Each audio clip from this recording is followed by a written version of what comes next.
Right, so hopefully we're actually live. I hope. I just remember the cameras as well. So welcome to Wembley.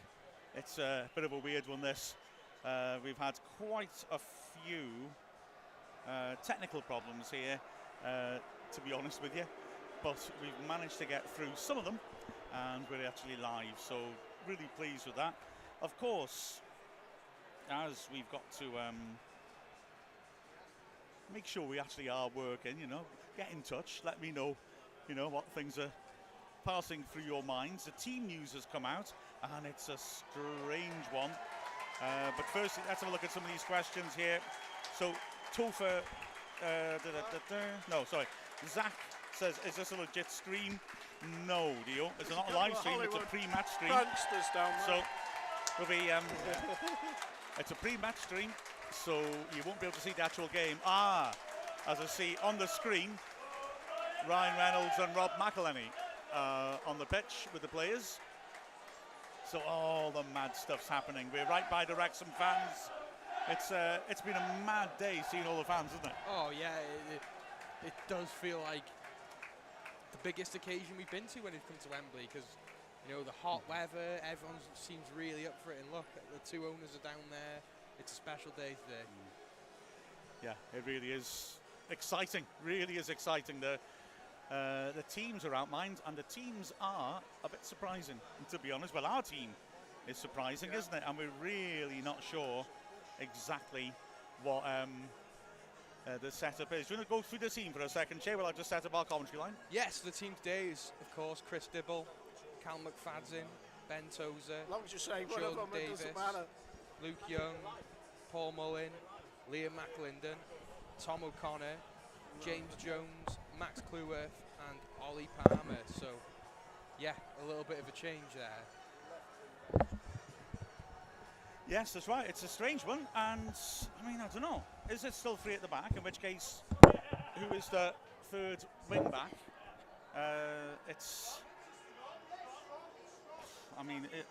Surely we're not going to pull Jordan Davis back as left wing back. Is McElhenney and McFadden as the wing backs then? Yeah. Is it O'Connor as a centre back? Or is it four at the back? We've got French on the bench, so we could have played him at centre back. It's a strange one, that, isn't it? I don't know. I'm really confused. So it's going to be really interesting to see.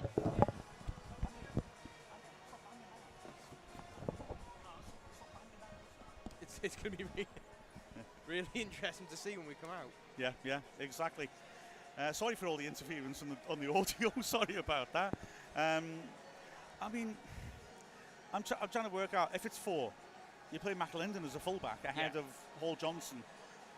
That's bold is a delicate way of putting it, isn't it? Yeah, in a final to be changing like this, it's a bold move by Parkinson, isn't it? Real bold move by Parkinson. I'm amazed. Andy? Is it a setup for the next two matches? What do you think? Because the only reason I can see to do it is to bring Tom O'Connor in. And we all know Tom O'Connor is a good player. We want him in the side. And the way the other three midfielders are playing, you wouldn't leave any of them out, in my mind. So it's kind of interesting. So is he trying something in a big game to see how it goes? Or is this because Hosanna isn't fit? Is it something to, we will go back to what we normally do? But is it just trying something because it's a big game, we can try it? Because there's an awful lot riding on this, but not as much as the next two games, in my mind. Yeah. I find it hard to imagine that Parkinson's actually going to change things and throw this game away, if you will. Yeah. And yet, I also wonder if there's an eye on the playoffs thinking O'Connor needs pitch time. Well, give him pitch time. But I find it very weird to think that we're going to throw this game off. It may well be that Bromley feel quite confident that they've worked us out a bit as well, the way they played us at Bromley when we drew 0-0.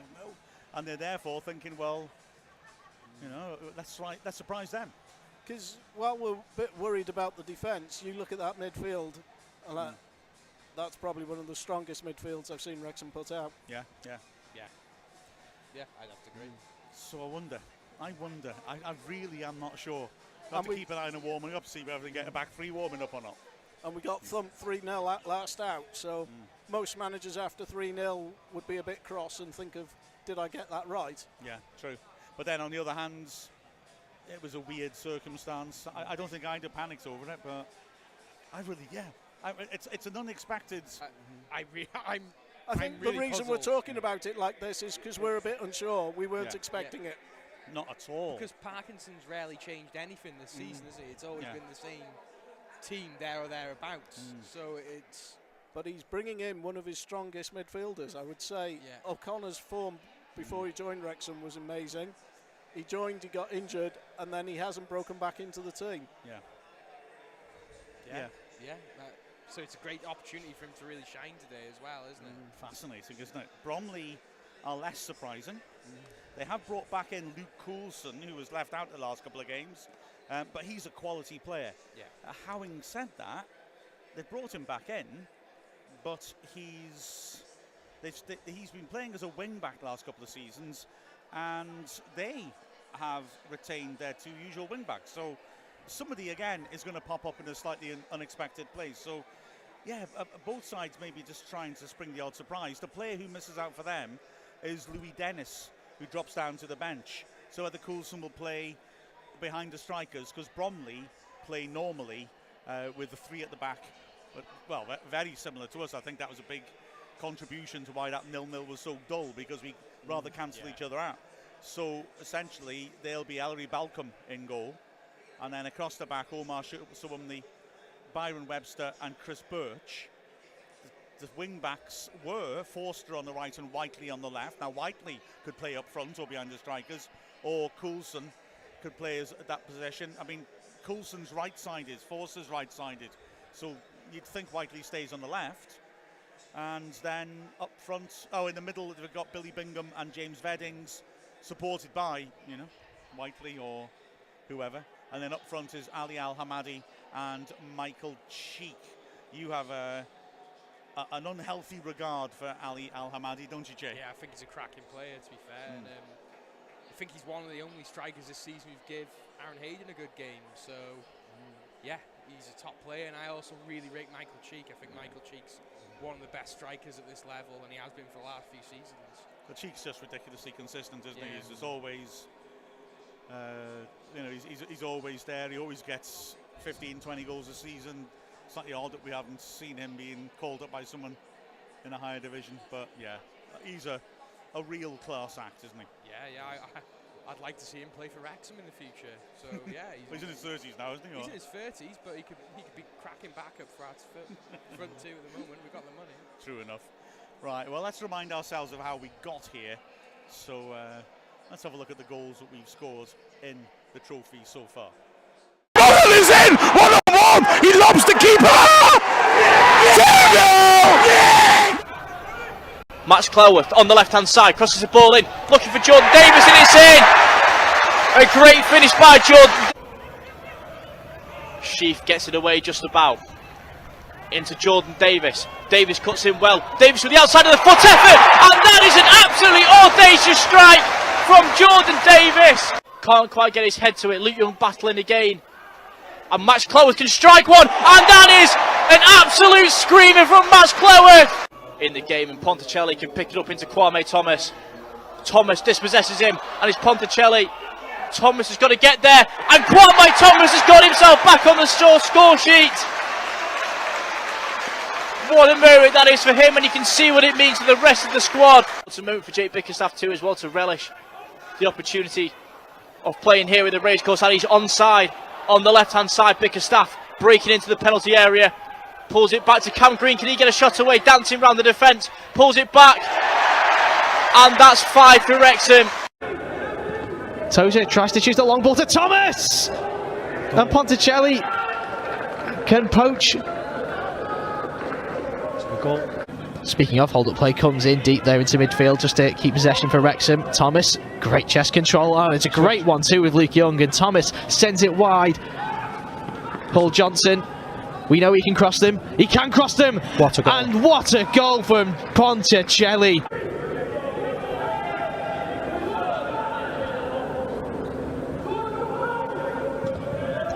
Ball comes in deep, and it's a free header at the back post. Jordan Davis. Keep possession of the ball. The golfing class now, look at that. Oh, what a ball from Jordan Davis, who finds Clayworth. There's plenty of time, chooses Hassana! What a goal. 4-1 Wrexham. Excellent football on this left-hand side. Currently Wrexham in a similar area again, as Hassana is on that left-hand side with plenty of space. Davis, excellent cross, an excellent goal. Kwame Thomas with making it 5-1. With a bit more urgency, as Tozer's got an options with Max Cloworth on that left-hand side and uses him well. Tries to flick it through to Callum McFadden. He's held his line really well, and his chance to get across into the box here. His ball goes in, looking for Palmer. Palmer can get his head to it, and it's in for Wrexham. Ollie Palmer with his second goal for the club, and he's clearly enjoyed that. And Jarvis again just loses out on the ball as Bowden keeps hold of it well into Marsh. Marsh put it through the legs of Jordan Davis, but Jordan Davis has got it back from McFadden, and Davis is on side again. Can he shoot and strike one? And that's another great goal from Jordan Davis.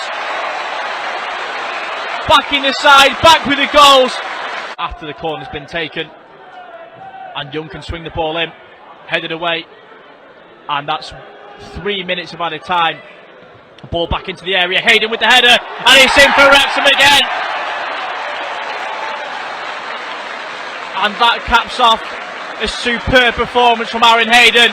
He'd like to have had, and Wrexham trying to drive now at Notts County. Another ball into the box, come back to Jarvis, and Wrexham are level. Great play by Dan Jarvis, picking up on the loose ball. And 3 minutes before half-time, Wrexham are level. With the amount of chances that they have had. And now can Wrexham break? It's that Ben Tozer breaking away there. Plays it to James Jones, he's been intercepted. Can he squeeze it into Hall Johnson? Plays it back, it's James Jones in the middle. Gets his shot away! And Wrexham have scored in the 89th minute! A counter-attack led by Ben Tozer. Nice 1-2 between Hall Johnson and Jones. And Wrexham are ahead at Meadow Lane, and that could be the goal that sends them into the FA Trophy semi-finals. Mark Fenner into the path of Sojovic. The Bradshaw continues his run, but McAlinden, the substitute, wins the ball. That's a work at the crowd, and Paul Mullin makes a surging run on this left-hand side. He chips the goalkeeper. What a goal! What a goal from Paul Mullin! 91st minute. Wrexham want to be going to the FA Trophy final. Wrexham could be going to Wembley. What a goal from Paul Bowen. He's done it again. They know where they're going. They're going to Wembley as the 94th minute hit. The referee takes a look at his watch once. He's in again. You see his stroke. He's going to chip the keeper again. It's a goal. It's a goal. It's a goal again. Paul Mullin twice he's chipped the goalkeeper. Twice he scored! Wrexham bound for Wembley! What a noise from the racecourse! Max Cloworth on the left-hand side, crosses the ball in, looking for Jordan Davis, and it's in! A great finish by Jordan. Sheaf gets it away just about. Into Jordan Davis. Davis cuts in well. Davis with the outside of the foot effort, and that is an absolutely audacious strike from Jordan Davis. Can't quite get his head to it. Luke Young battling again. And Max Cloworth can strike one. And that is an absolute screamer from Max Cloworth. In the game, and Ponticelli can pick it up into Kwame Thomas. Ball is in! 1-on-1! He lobs the keeper! Good times. Wrexham hammering teams. I like that. We've had a hell of a cup run, haven't we? I mean, it's been ridiculous. It's been the best so far, you know. We beat Notts County, we beat Boreham Wood, who were, you know, high-flying at that time, weren't they? Everyone was talking about them to win the league. And, of course, we beat the champions, Stockport. We did so much damage to people's seasons in this cup run, didn't we? Yeah. Boreham Wood fell off a cliff afterwards. Stockport fell off a cliff afterwards. Sadly, not far enough off a cliff. Yeah. They managed to bounce on the bottom, Whitey Coyote style, and bounce back up a bit. But, oh, man. Another 2 or 3 games in the season, and it may have been a different outcome, I think. Excellent, absolutely. Here we got David Maradones, beg your pardon, from Patagonia, wishing us good luck here on the comments. That's fantastic. Andrews and Ellen saying, come on boys, do it. Amber Plaz Games, good luck. Paul Roberts, I'm in South Africa, wish I could be there. Good luck in taking the trophy home. It's right in front of us now. We're in the press box, which is like at the top of the first tier, and the trophy's right down below us. So, as far as go on, Jake, run down and get there. As far as trophies go, it's one of the coolest trophies going. It is nice, isn't it? It's a really nice looking trophy. Yeah, it's the old traditional Victorian testicle on a stick, isn't it? I would say. I don't know quite what to say to that. Yes, I think yes. I think that you might as well all go down together. Yes. Okay. Paul, now, Paul and Andy are hiding on a different desk, so you can't even see them. It's shocking. And poor Paul hasn't even got a microphone. But I'm going to hand my mic over because, Paul, I mean, I think you're just the man to add erudition to tradition and describe how historic this day is. Well, Mark, you and I were here when we both last won it and lost it. We're certainly larger in girth and greyer of hair. But we were talking earlier and how, obviously, we definitely want to win this. We don't want to go into the playoff games having lost 2 on the trot. But it's also a bit of a free hit because if we do lose it, part of you is going to think, well, meh. You know, we've won it before. We don't want to play in it again, quite frankly. Yeah. And so hopefully what this will do is, because we're going to have a hell of a crowd here, it'll give the players just the opportunity to get used to playing in front of not the huge 10,000 fans at the racecourse, but more 30 or 40,000 fans. And, you know, a big arena, because if we get through to the playoff game, then that's the most important game. Yeah. So it would be nice to win a testicle on a stick, I must admit, but it's downhill from then on, really, isn't it? Thanks, Mark. I don't know how I can follow that, really. It's kind of interesting. I will agree, though, this game is sort of important and not sort of important. It's sort of, yes, it would be brilliant to win it, but there are 2 games with so much more at stake, I think. But I think this game's key for morale. If we come here, win in front of a big crowd, the momentum's going. Yeah, this game is important. Not as important, but it's still a very important. Yeah, I mean, we were absolutely dire at Dagenham and Redbridge. Yeah. The only good part about it was obviously the fans who, just kept going for 90 minutes. But the team looked shocked then. I mean, Jordan Davis looked tired after 15 minutes. And one thing which does surprise me, especially as he's starting today, and we seem to be going 4-4-2 as far as I can see, why Tom O'Connor didn't come on with half an hour to go. Get some game time in him. And now suddenly we all see, no matter how fit players are, play on the Wembley pitch, and several of them will get cramp. And he hasn't. Has he played a full 90 minutes yet? I don't think he has he? So, yeah, well, I suppose it's a bit of a gamble. I mean, he's probably trying to find a plan B if plan A doesn't work. And whether he's thought, right, well, looking at who we're like to be playing next week, it might be an idea that go 4-4-2. And you presume they've done it on the training pitch first? Well, you'd hope so, wouldn't you? Yeah. You'd hope so. But yeah, I mean, they're warming up at the moment. It's quite a hot day here. We're quite fortunate, I suppose, that it's clouded over a bit. But the first game, which we saw the last half of, and if you get a chance to look at the first goal of Newport Pagnell, then look at it's Jordan Davies-esque in its execution. But it was very hot then, and plenty of players were suffering, as indeed were fans, because where their fans were slap bang in the sunshine. As it is now, Wrexham fans are all to our right-hand side, slowly filling up. Lots of old faces we're seeing again, full of hope and expectation. Andy, anything to add? Very much so. I was just enjoying watching all the Wrexham fans turn up. And the one thing that crossed my mind, we are at the home of English football. We all know that. It's Wembley. It's great to see so many Welsh flags here. Yeah, it is. It is. And at the same time, they're showing the 97th minute winner against Dover on the big screen. And that was an interesting commentary if ever there was one. Yeah. Still, we're all here hopeful, I mean, I think we smelt one flare so far, which is a bit of a worry. I mean, I know that there were several last week at Dagenham and Redbridge. I think our fines, before we take into account the last 3 times we've thrown them, have been 1,500 quid. But hey, sometimes people lose it, but just don't take them to football pitches. Yeah. Anyway, there we go. Lots of fans turning up. It's nice to see so many retro football shirts as well. Mark's here, obviously trying to prove the fact that the green second kit is not unlucky. But let's face it, we have lost in all 3 kits now.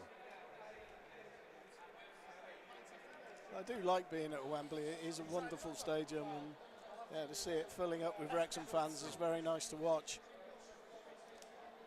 Well, yes, I mean there's some disagreement on how many tickets we've actually sold, isn't it? It's either 19,000 or 23,000 or something such as that. But there are going to be a lot of people here. I mean, last time we won it, you know, there was the problem, snow blizzards everywhere. This time, you know, there's been a couple of horrendous accidents on the M1. The M1's been shut, the M40's been shut, but hey, Wrexham fans find a way to get down here. And hopefully everybody's made it through the traffic and into the stadium bit by bit. An excellent day here in London. Hoping for a better game than the last 2 Wembley games we've had. That scarred me for life in all Fairby one. And the Newport one wasn't much better than that. So I mean, there I was in the press room just talking to someone whilst pouring myself a cup of tea, and he's a North Ferriby fan. Wow. You know, that, which is just really depressing. So he was reminding me of just how bad that was, and we were. I mean, the podcast has obviously spoken about the substitution as far as that's concerned. Hopefully, our manager today makes the right choices. Yeah. That North Ferriby game will stay with me for a long time. It was down to penalties and the final penalties, and then it all went wrong for Wrexham. But we fought hard during the game, so hopefully some of that fighting spirit will be here today. Hopefully Parkinson is more tactically aware than certain other people on that day as well. Yeah, it was a bit rabbit trapped in headlights that day, I think, was Kevin Wilson. But taking Keats off with 15 minutes to go with 2-0 up just wasn't a good or clever move, and ultimately it led to him losing his job, I think. Yeah, it was the following day, wasn't it? Yeah, it was, yeah. Yeah, I mean, even when Robbie Evans was interviewed on the podcast, and he was asked about being substituted on, and he says it's the first time I've ever been asked about it, and even he thought it was the wrong decision. Wow. So when the player who's coming on thinks I shouldn't be coming on for Dean Keats, then you know that it's the wrong decision. And that says a lot, doesn't it? Yeah. And I remember Keats looking at the bench when his number came up. He did it nicely imply to Wilkin it wasn't the right move, but obviously I can't say what he did say. And is Mark back with us now? I've not been able to hear a word that any of you have said, and it's terrified me, because I saw a comment on YouTube about X-rated Barton Bank. I heard you say something about hair, then you looked meaningfully at me, and then Chay laughed enormously. So I'm genuinely scared of what the heck's actually happening. Oh, this is me talking. That's what I look like. Yeah. So yeah, I'm a bit bothered, but I mean the Wembley's filling up quite nicely now. There's a hell of a lot. We're right by the Wrexham fans, and the atmosphere as well has been brilliant, hasn't it? Oh yeah, it's just fantastic. I mean, because we were here quite early, weren't we? We were sort of 12:30, 1:15 or so, and already queuing to get into the box park. I mean, I know that there've been some disappointed Wrexham fans who paid to get into the box park, and because they'd arrived so late, it was already full. But the singing and shouting, chanting, and everything which has been going on there was just great. And the other side of the coin, something else which we saw when we were waiting to get in, all the little kids who were going to be the mascots were all being spoken to, were being led in, proud parents looking on, and that was quite sweet. It was interesting. I thought that one of the Wrexham subs is actually dressed in the Dibble yellow, which I noticed. Also noticed he was wearing glasses, which might be apt as well. You just never know. Steady on. But no, I mean, I've mentioned Dibble. Apart from Dover, possibly one or two, I don't think he's let us down. We were all really, really concerned. And no, he's done well, hasn't he? And I must admit, in the commentary of the Dover game, there were a couple of goals I was concerned by. And to be frank, when I looked again at the highlights, he did all right. I was blaming him for things he hadn't done. There was one that he made a mess with, but all keepers make mistakes occasionally. So, well, I mean, people say, oh, look at the way, say the defence was at Dagenham and Redbridge. They didn't have any confidence in Dibble. Well, before Dibble started flapping at crosses, our back three had played some atrocious football, and you wonder whether it passed backwards as far as the lack of trust was concerned, rather than them having trust in him. Because there's one thing if you're a keeper, and he realises himself, I'm sure, that he's not the perfect keeper, that he does have weaknesses. We know that he'll work on those weaknesses, but he'll still have them. But if suddenly the solid back three in front of you is starting to get passed around, and they virtually walked through, then it's going to give you an awful lot of doubts. Yeah, I mean, Dibble was one of the match, as far as I was concerned, in that game. Like I said, he did have some nervous moments in the air, but he was terrific in terms of his shot stopping. If it wasn't for him, we could have let in 5 or 6. So, big credit to him, I would say. Yeah. And it was one of those games, from our point of view, when you're sitting up here, you think, why doesn't he just change that? I can see what's happening. Just stop it, Parkinson. I've said that so many times to you, haven't I? That's also true. So I don't know. Should we have a little stroll down memory lane? Let's have a look, shall we, at how we beat Bromley this season. That's a nice thing to focus on, isn't it? Ball is in! 1-on-1! He lobs the keeper! Mullins good! And Wrexham with an early chance here, 3 minutes into the chance, and the ball's gone across the box. As Bentosa cuts it across, looking for Bryce Hosanna, and it's fallen for Jordan Davis, and that's a great strike. It's been parried away. He looks to swing on across to Jake Hyde, and that's well headed away by the Bromley defence. Dan Jarvis intercepts. Oh, that's a late challenge on Dan Jarvis there. I think he was going for the ball, and that is a red card. Davis with the ball in, away from Young, as he can try and spread the play to Reece Hall-Johnson. Hall-Johnson manages to get across into the box, and it's in, and Wrexham have taken the lead. A long ball forward for James Allaby on the right hand side. Michael Cheek breaking into the middle, and Wrexham deal with that one just about. Ball goes out on the right hand side for Wrexham. Hall-Johnson goes down. Nothing given. As Bush looks to swing it into Webster at the back post. He can't get there. Luke Young heads it away. Bush looks to strike one from distance, and that just about goes over Rob Lainton's bar. And that comes onto the right hand side for Reece Hall-Johnson, being urged on by his supporters. Hall-Johnson goes onto the outside, but the cross comes into the box, and it's just wide of Jake Hyde.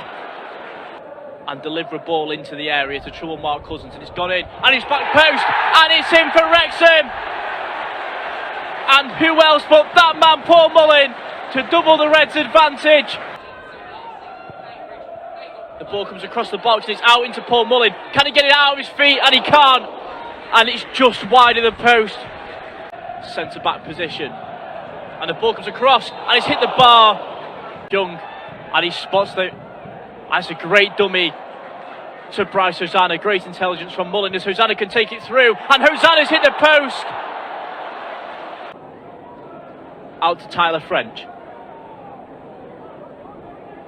Reece Hall-Johnson. Out down the line into Tyler French. And Wrexham advancing. And it's in for Jake Hyde. But the flag. Luke Young finds Bryce Hosanna. Paul Mullin on the left-hand side. 1-on-1 with Forster. Paul Mullin drags it back to Jordan Davis, and he's hit the bar. How many times are Wrexham going to hit the woodwork in this second half? But again, some really good play. And the outswinging effort of Jordan Davis slams against the crossbar. Hyde uses Hall Johnson. Hall Johnson puts one in, and it's tapped in. But again, the flag is up. Switching formation, Shumani's gone up front. He wasn't centre back. And how the referee's not seen that was a late tackle from Corley on Jordan Davis. She can get there. And it's Shumani's gone through the centre back. Can he get a shot on goal? And he can. And it's gone wide of the post. To Reece Hall Johnson. He's had a superb game on that right hand side. He finds Jake Hyde. He's got options. Hyde, he looked to flick it to the back post. And he's hit the post. And Wrexham with an early chance here. 3 minutes into the chance. And the ball's gone across the box. Ooh, I just did nasty things with that camera then. Right, we are back. So yeah, we've played Bromley and beaten them comfortably, although admittedly they were a man down.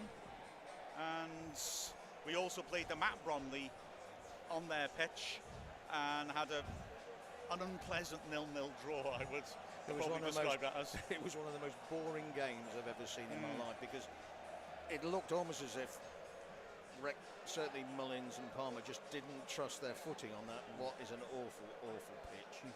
And yes, it just wasn't great, was it? No, not at all. Not at all. I think Hayden was also ill that day, wasn't he? Because he went off after during the course, or at least half time. And I always thought that Hamadi looked good, but I think it was because Hayden was not right, because French came on for him and he controlled him, didn't he? Yes. Yeah. But it's I can't help thinking that 0-0 is a bit of a misleading one as well. Not just the conditions, but I think that we cancel each other out. Yeah. But having said that, we most certainly shouldn't underestimate Bromley. They're a good side. They've come 10th. They could have come higher, perhaps, if the trophy run hadn't distracted them. Is that on the screen? Is that David Beckham chatting to Robin Ryan? Yes. It does seem that way, yes. The Wrexham fans have just seen it, and they're loving it.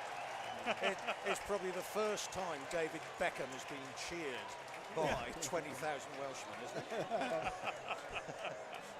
Yeah, that is so true.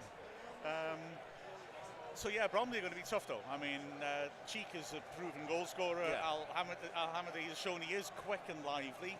Vennings is on loan from Charlton, and he looks like a nice midfielder to me. He's energetic.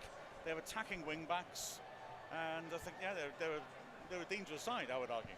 Yeah, well, they have underachieved this season. You know, everybody expected them to be certainly in or around the playoffs, and they've been pretty disappointing.